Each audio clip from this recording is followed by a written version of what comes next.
we need to understand that this is a different time, and we're having problems here. We need to reform. What problems are you talking about? My culture is a very dominant culture, and it's imposing and it's causing problems. If you don't do something about it, you're going to have taco trucks every corner. Wait a minute. I'm sorry. Hold on a second. I have to let Adriano in here. I don't know. I don't even know what that means, and I'm almost afraid to ask. I'm offended. I'll tell you what that means. The Spanish never conquered Mexico. We are a culture that have a lot of good things that we bring to the United States, but we also have problems. And you guys are going nuts over something that there's a 10th step to this problem, and you guys are already talking about the 10th step. We haven't even started walking this path. This is the Kevin Fox Show on Power Talk 1360 and 1280. Kevin Fox, Power Talk 1360, 1280. Once again in Sacramento at the Unite America First rally. A lot of speakers today. It's very hot, but we're staying in the shade, staying cool. I want you guys to meet Marco Gutierrez. Marco, tell me first of all your story. You created this group called Latinos for Trump. Yeah. I'm a co-founder, but I sort of inherited it because when I went on MSNBC and I said taco trucks on every corner, there was so much media pressure that the campaign asked me to just not do anything for like a week. And then I continued to speak, but basically the campaign sort of fired me. This is that famous comment heard around the world with the taco truck comment, and then of course the left-led mainstream media picked it up, and then suddenly you, a Latino, you must be racist. Exactly. Yes, I'm a vendido, which is a sellout. Yeah, I have a unique understanding of my community because I was born and raised in Mexico. And what I try to illustrate with that, they say if you don't do something about it, there's going to be taco trucks on every corner, is that free market commerce is what prevails in a sick economy. And we are the kings of flea market economy. You go to Mexico, everybody sells something on the corner here, even here. But the problem with that is that it can't be regulated. And it hurts other businesses. So I wasn't being racist by race, but I was criticizing that for some reason we tend to take the easy road rather than do a regular restaurant. So it's economics. I mean, it's simply economics, and it's an unfair advantage, even though they're not, those taco trucks may not be selling as much product as, say, some McDonald's, but they certainly don't have to abide by all of the labor regulations, the Board of Health regulations, and all those things that go along in a rule of law society, right? Exactly. And yeah, if Anthony Bourdain actually used my comments and on his premiere, he said, this stupid guy said taco trucks on every corner. He actually went to LA to study the taco trucks. And he went to New York and he pushed for more permits for vendors. Street vendors, right? Vendors. And that hurt the regular business, what they call the mortar establishment. Brick and mortar. So what I think I just heard you said is some famous, I want to call him Hollywood, but he's not, he's New York. He's a famous chef. Over your comment about a taco truck on every corner, which we've established is not racist, is purely about economics and the rule of law and regulation. He took that, decided to ultimately make a social cause out of it, took it back to his city, right? He took California culture, took it back to his city, advocated for that, and then caused problems for tax-paying business owners, right? Exactly.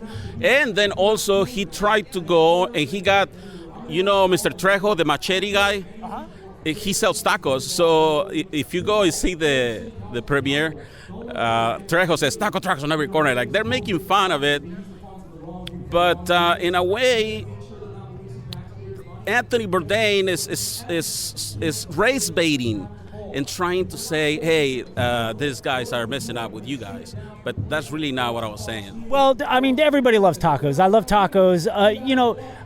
We're in California. California has a rich and proud Latino background. We have a rich and proud Hispanic history. We share that as Californians. There's no denying it's in our architecture. It's in our language. It's a part of our fabric as Californians. And that's what makes us different than the rest of the country.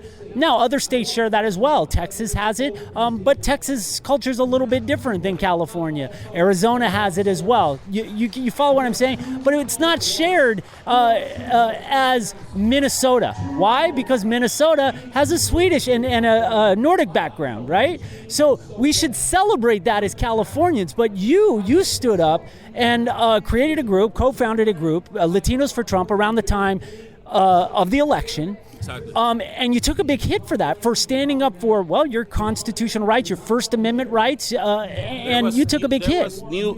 There was news vans outside my house for three days, and the campaign had told me not to speak to them. So then I had to speak to them because I needed to go out and buy groceries. So and I opened the door. The Univision guy just came, and the national guy, and they were just trying to use it to hit Donald Trump. They investigated everything, public records, everything that I had done. I'm a businessman, so I filed bankruptcy. So they wanted to connect that Donald Trump followers were not. We're crooked business owners and things like that. So that's why you aligned with Donald Trump, because they perceive Donald Trump as a corrupt businessman because he's bankrupt, and they won't show his tax records and all of these things that the media tried to portray. They projected that on you and tried to tear you down over a comment that you made about economics and commerce and regulation and unfairness in that. And they labeled you a racist and just ultimately tried to create a bunch of fake news around you. Yeah. And right now, my dynamics in my life have totally changed because I am literally known in Mexico and here as the taco truck man and the guy that doesn't like immigrants. You'd think, I don't know, it's America. You'd think like a place like Taco Bell would hire you to be a spokesman and detain from that. But I don't know. If they did, would you take that? Would you take that gig? You know what? I would. I'm actually trying to write a book. Definitely, there's a lot of material there. I tell you, if I had a Mexican restaurant, I would certainly hire you. Don't go to the truck, come here, and this is the guy to tell you. But I want to talk about your story a little bit because you are a legal immigrant here. You came to the United States from Mexico. Tell me about the difference between being in Mexico and your time here in the United States, and how business is conducted. Well, Mexico is definitely. It's like another planet, really, because they keep it really. It's a third world. It's a country underdeveloped country. So I heard about the United States when I was a kid. Anything that was made in America was great. Whatever, a shirt, a toy. I saw a couple movies that my mom took back, coming to America and The Goonies, without subtitles. And I would watch those movies again and again, probably 1,000 times, trying to figure out what they said. And later on, I got to watch the movies again and understand. You look at the United States as a beacon of hope, a beacon of abundance, a beacon of opportunity. So that's what we come here with, and a lot of people they forget that. They forget that they came to be recipients of the American dream, and they trade that for just being in this subculture environment in which they live, where they cash the check at the Mexican market. They go to church in Spanish. There's no need for them to integrate into the culture. They say that one thing is to be bilingual, another thing is to be bicultural, and another thing is to be bisexual. Okay. What I mean by that is that there's a lot of people that have learned the language, but they, like Jorge Ramos, but they have not done what I'm doing here. Like, they will never know what it feels to be with American people, real people, and how they live and how they perceive what's happening around them. This is a guy that's up there in his building. He is trying to be a activist, but he's not going to rallies like this for Hispanics. I mean, he's a very confused journalist, I think. Do you think he's missing out and not getting the American experience? I think he is missing out. I think he is, because he looks bad, really. I mean, I know that he wants to walk both sides of the street, but really you can't. He needs to get out of that mentality that people, they love our dollars, but they don't like the country, It's like people that say everybody loves carnitas, but nobody likes the pig. It's a good point. Do you think that there's some political, maybe even some cultural clout in keeping a separation? Keeping people proud of hanging on to their whether it be Mexican or El Salvadorian or Guatemalan culture and that heritage, and trying to keep them separate from what's happening in America. Do you think that some of those people fear allowing people to Americanize and they intentionally keep them separate? Yeah, I think, I believe that the second source of income for Mexico is the money that people from here send over there. And the only way that these people are going to be productive in that environment is by not being committed to this country, because they're always dreaming with their little house they're building down there, always with the hopes of coming back. And I think that when you become a citizen, the chances that you are going to, how can I say, what's that word? Win out, I guess, or slowly emancipate from your country of origin.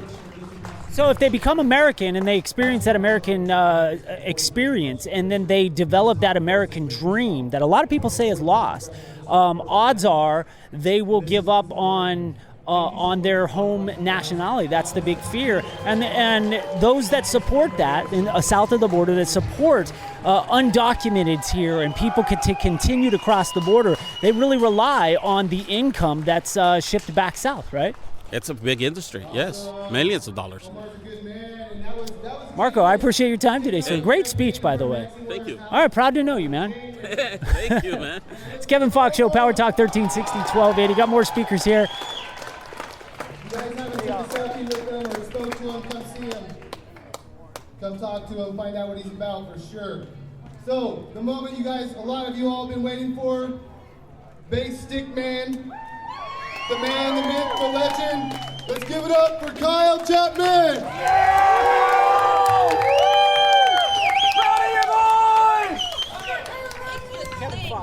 Hey, Kevin, pleasure to meet you. This is Kevin Fox, Power Talk 1360, 1280. We're here in Sacramento at the Unite America First rally. I'm with a pretty famous guy, Kyle Chapman, also known as Bass Stickman. Kyle, I've talked to a few other folks today. This rally really has a whole different atmosphere because no Antifa. No Black Antifa. Bloc. I don't know. You've recently kind of traveled across the country, been to other states. I'm following you on social media, watching your live feeds. Have we made that turning point? The reason I'm asking you is because, you're that iconic meme figure in this movement that in that moment of time in Berkeley that really turned the corner for rallies like this. Yeah, I don't think we have passed. I don't think we have passed the day or age of Antifa or leftist violence. That is not behind us by any means. We just New Haven, Connecticut, Some Proud Boys just showed up there today. There was supposed to be a rally. A good friend of mine, Augustus Invictus, was supposed to speak. 250 Antifa and Black Lives Matter were already there. When people started showing up, they attacked the Proud Boys physically, threw rocks at them, punched them in the face, threw paint, balloons full of paint on them. The cops did nothing, and then the cops, instead of arresting Antifa, told the Proud Boys and the people assembling there for the rally that they had to leave or they would be arrested for inciting a riot. No, I want to ask you about the cops, because it's my understanding that really was the reason that you showed up in Berkeley with your shield and your stick, that iconic meme figure. You showed up in Berkeley because the cops stood down. Yeah, so the cops stood down during the Milo Yiannopoulos riots.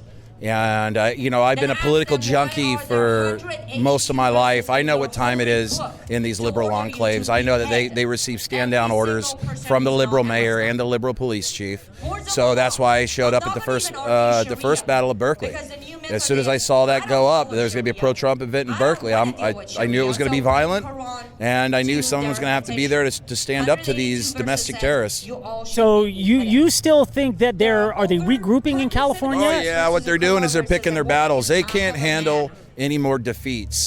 The second Battle of Berkeley was a crushing defeat for them, and it inspired patriots all over the United States and around the world to stand up to these leftist thugs, that they can win, that they're not as tough as they look with their black mask on, that if you punch them, they will bleed just like anyone else.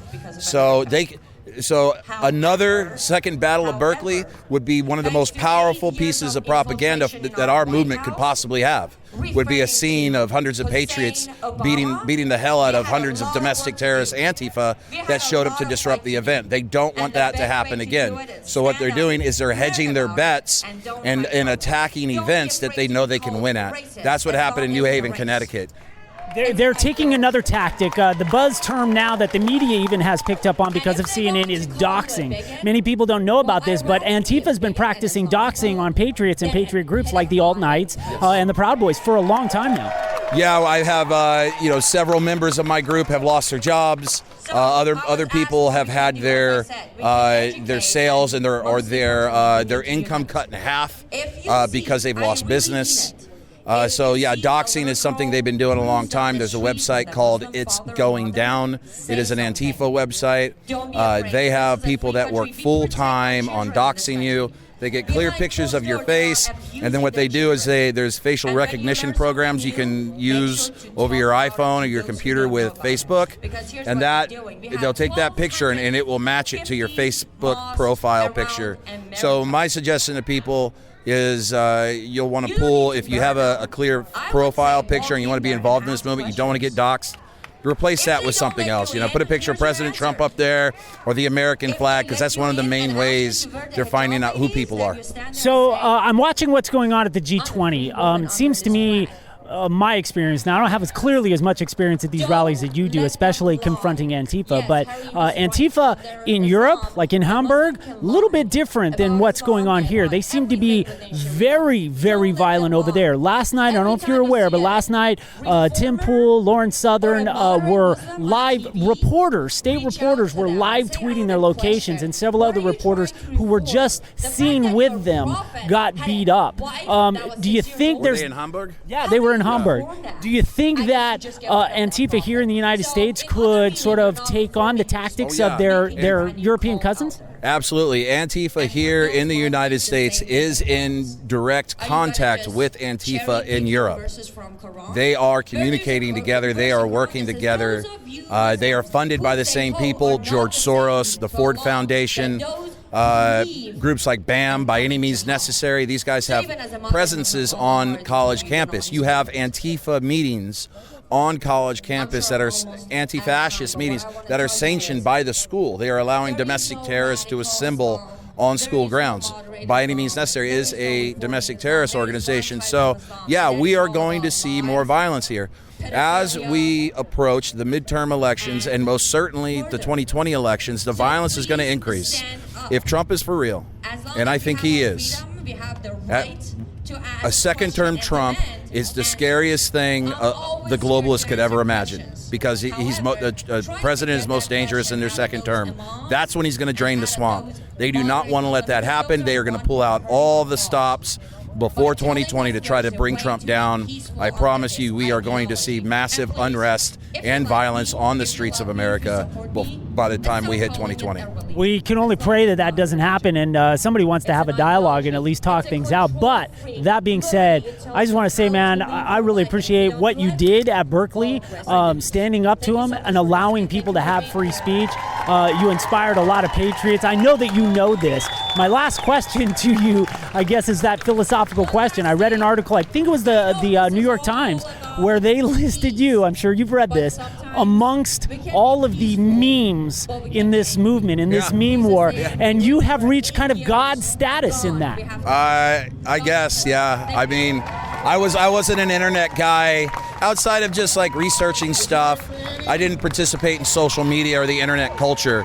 So when I got out of jail after the first Battle of Berkeley and had become base Stickman, the alt-night, I didn't even know what a meme was. So I guess it's kind of cool, but it doesn't really mean as much to me as it might to somebody else, because it's all new to me, and memes, now that I understand the importance of memes and that they kind of like help Trump win the election, I think it's great. And if people are going to use my memes to inspire other people to stand up against domestic terrorists and leftist violence, then all the power to them. You know, I think it's great. Well, you've solidified your image in pop culture. You should be well aware of that, my friend. So I appreciate you being here. It's a pleasure to meet Absolutely. you, sir. Thank you. Good talking to you. Hey.